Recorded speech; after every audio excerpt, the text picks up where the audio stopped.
Dr. Francisco López Segrera, profesor universitario e investigador desde 1962.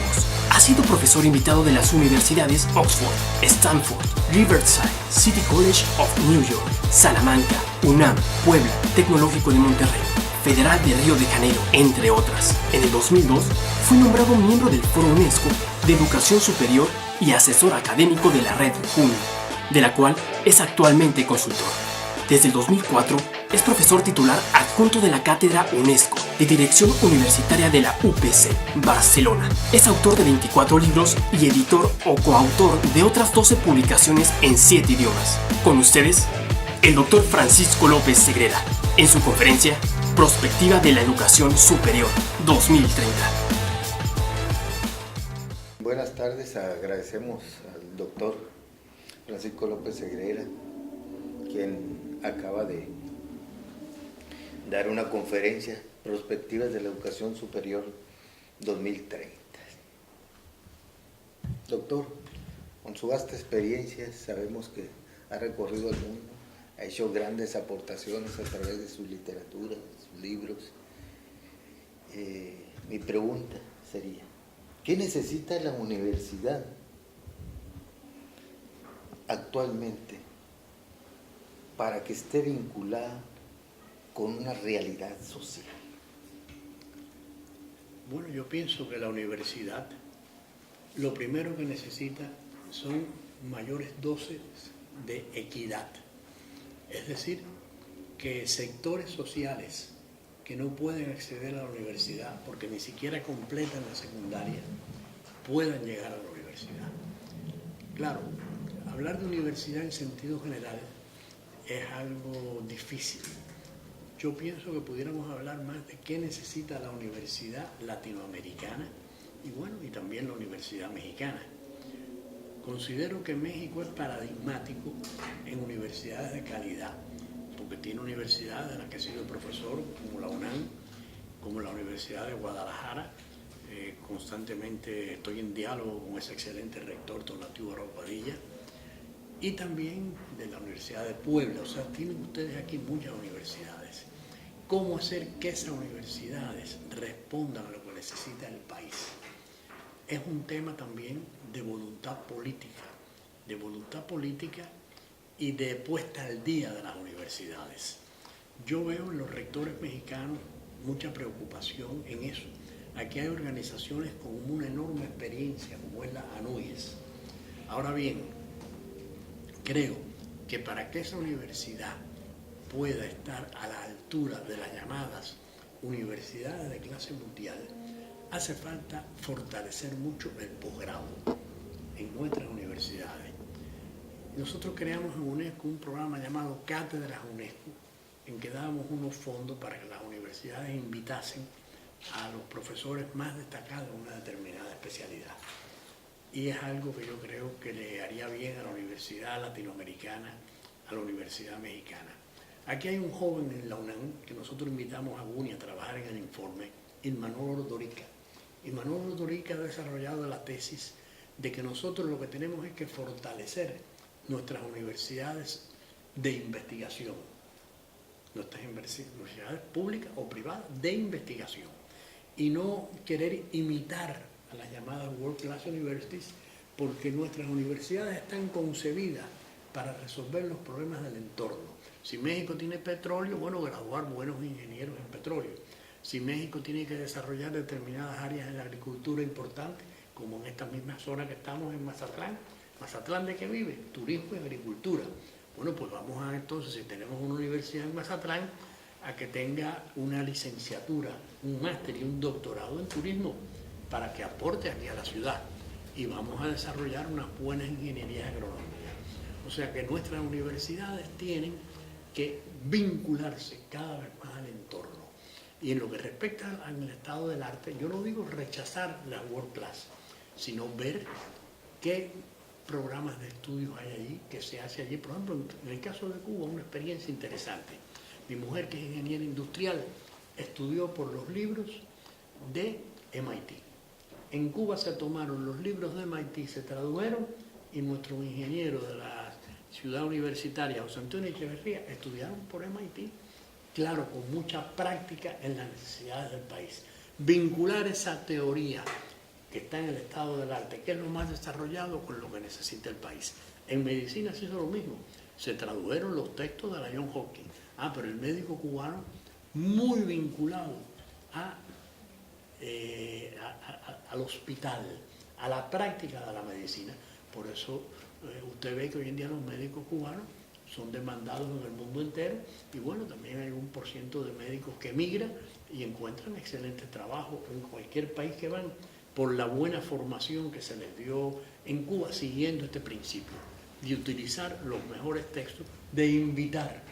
A veces no podemos tener un profesor de estos de los más altos niveles, un Nobel, no podemos tenerlo 6 meses, pero lo invitamos una semana para que transfiera conocimiento, para que los profesores, con el correo electrónico, con las redes, hoy en día inclusive con el mismo teléfono podemos conversar con distintas aplicaciones, con Skype, y ya vamos creando una red con esas figuras de mayor nivel del estado del arte, pero no perder la perspectiva de que nuestras universidades están para servir a la comunidad. Y también la universidad tiene que comprometerse en la construcción de equidad, porque es una pena que solo de los jóvenes de 18 a 23 años de México, que solo lleguen a la universidad un 30 y pico %, un 40%. No, tratar de que lleguen a la universidad en México, como en los países desarrollados, un 60, un 70%. No privar a tanto, claro, los que tengan el mérito, pero si no les damos condiciones sociales, si no luchamos contra la pobreza, pues entonces siempre va a ser un pequeño grupo de los hijos de la clase media los que van a llegar, los que van a terminar, porque también ocurre, a veces llegan de los sectores más desfavorecidos, llegan algunos a la universidad, pero ¿qué pasa? Que tienen que trabajar, que no traen una buena preparación, y entonces el segundo o el tercer año dejan la carrera. Y también yo creo que hay que darle a los profesores, hay que darle mucho respeto a la profesión de educador, tanto de primaria, de secundaria, y al profesor universitario. A veces no tenemos la suficiente consideración, porque un poco tendemos a que se convierta en que los valores son los símbolos de la riqueza. Y entonces ocurre que muchas veces muchos talentos prefieren irse al campo de la empresa en vez de trabajar en la universidad. Me decía Philip Albert, que dirige el Center of International Higher Education en el Boston College, me decía Philip, que es un hombre de mi edad, me decía: Francisco, el problema es que en mi generación la carrera universitaria era sumamente atractiva y un altísimo % de los mejores talentos iban a enriquecer el profesorado universitario. Pero es que hoy en día, con los dineros que ofrecen las empresas privadas, Wall Street, etc., bueno, pues un altísimo % no viene a la universidad, sino que van a la empresa privada por este fenómeno del hiperconsumo, por esta voracidad por el dinero, que es un fenómeno vinculado a la globalización y que es un fenómeno vinculado a la estandarización del lujo y a la producción masiva de bienes materiales, ¿no? Y que eso en definitiva lo que está destruyendo el planeta, ese descontrol, ese fenómeno de inventar necesidades. Bueno, pues lo que está destruyendo el planeta y está privando a la universidad de los mejores talentos. No sé si esto que me contaba Alba para Estados Unidos ocurre también en México, porque en México también los mejores talentos de una universidad. Era un gran honor ser profesor universitario, pero hoy en día las empresas privadas seducen a sectores importantes de la juventud y es un talento que no va. Entonces lo que hay que hacer también son proyectos de triple hélice, es decir, la universidad vincularse a la empresa y hacer proyectos conjuntos con la empresa sin que sea la empresa la que dicte todas las pautas. ¿No? La universidad debe, como dice Burton Clark, ser capaz de generar proyectos que la hagan independiente de lo que le da el Estado y lo que le da el capital privado. Pero sí creo que tiene que haber, por ejemplo, los anglosajones, no es que yo planteo ahora imitar a los anglosajones ni a los chinos, pero del talento pragmático chino y anglosajón hay que aprender. Y los anglosajones te sientan en los consejos de dirección de sus universidades, los llamados trustees, que son los financiadores, y grandes empresarios, se sientan allí. Eso nosotros no lo hacemos aquí.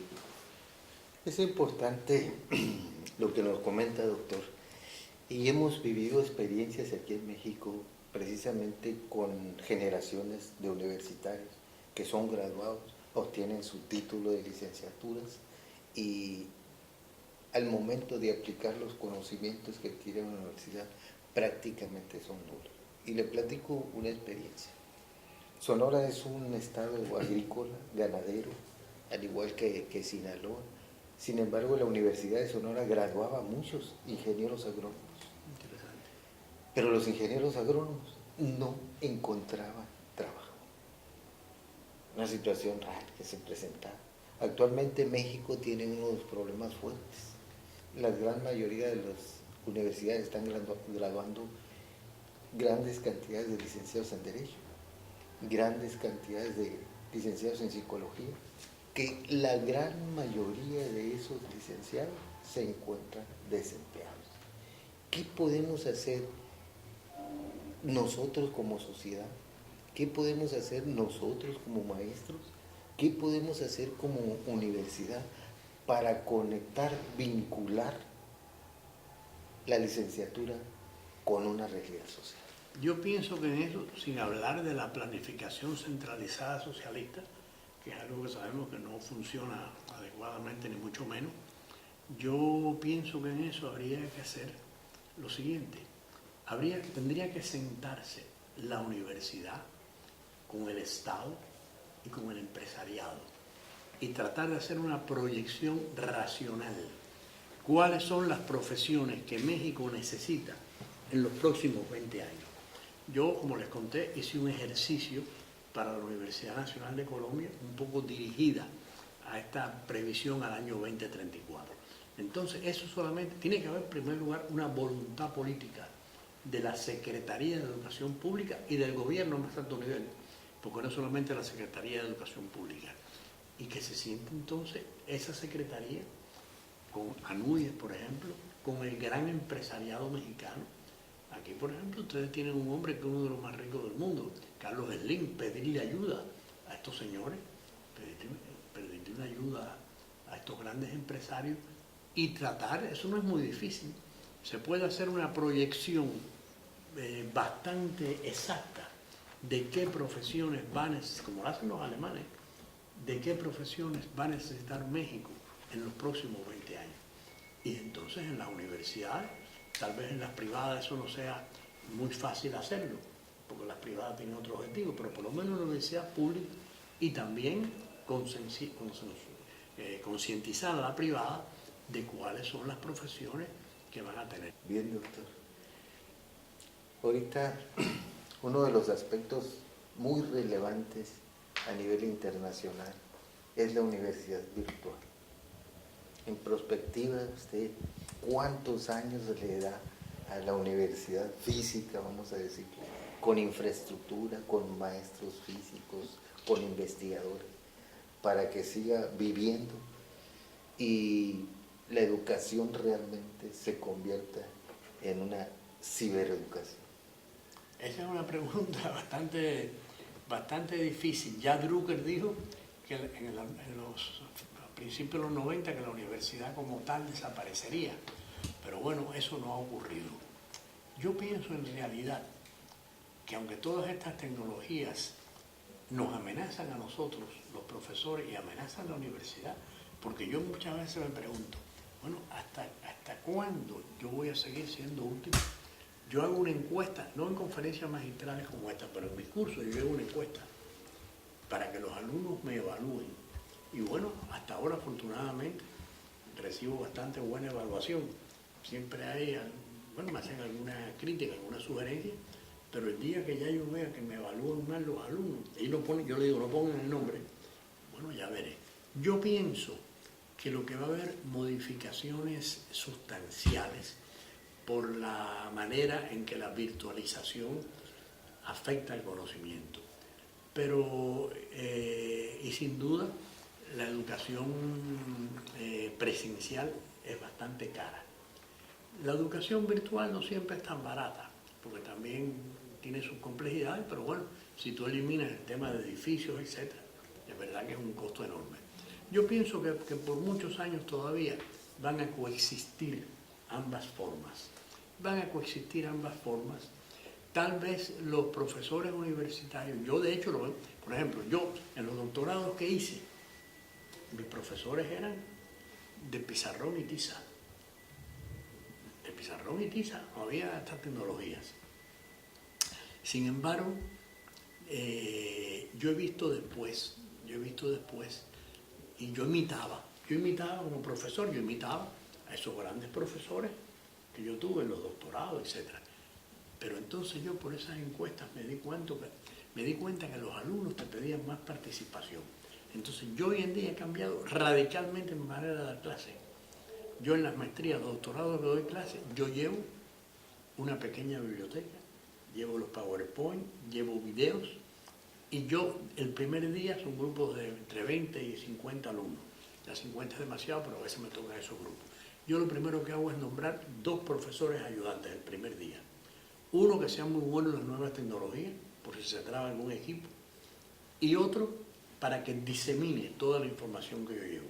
A veces le llevo esta información física, en una revista que acaba de salir, en libros, para que disemine eso, y hago seminarios, debate, creo 3 o 4 grupos, y los pongo a competir entre ellos, hago seminarios, debate, hago mesas redondas, hago seminarios propiamente dichos, hago un taller al final de que termino cada tema, y es sorprendente cómo el alumno hoy aprende mucho más interactuando entre ellos que con esa clase magistral tradicional. Y yo he ido cada vez más a esta forma interactiva, que es y esos cursos tienen, la mayoría de ellos, después tienen que mandarme un trabajo, o sea, tiene un componente virtual de blended learning. Es presencial, pero tiene el componente virtual.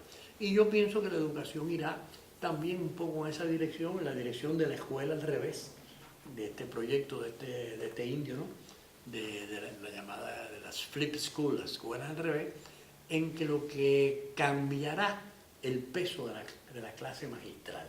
Cada vez el alumno tendrá una mayor participación, y también el alumno tendrá que dedicar un poco más de tiempo en su casa a estudiar estos materiales, y el profesor será, más que el profesor clásico tradicional, un poco como un consultor, como una persona, un referencista que le aclarará las dudas, debatirá con ellos. Ya el peso no estará en la clase magistral, pero creo que la universidad tradicional, con estas modificaciones, se mantendrá junto con la educación superior virtual, que seguirá aumentando. Pero lo que está claro es, en estudios que se han hecho en Argentina, en París, en España, en China, donde quiera, que en la medida que tienes un grado más de educación, tu estatus social y tu ingreso económico aumentan.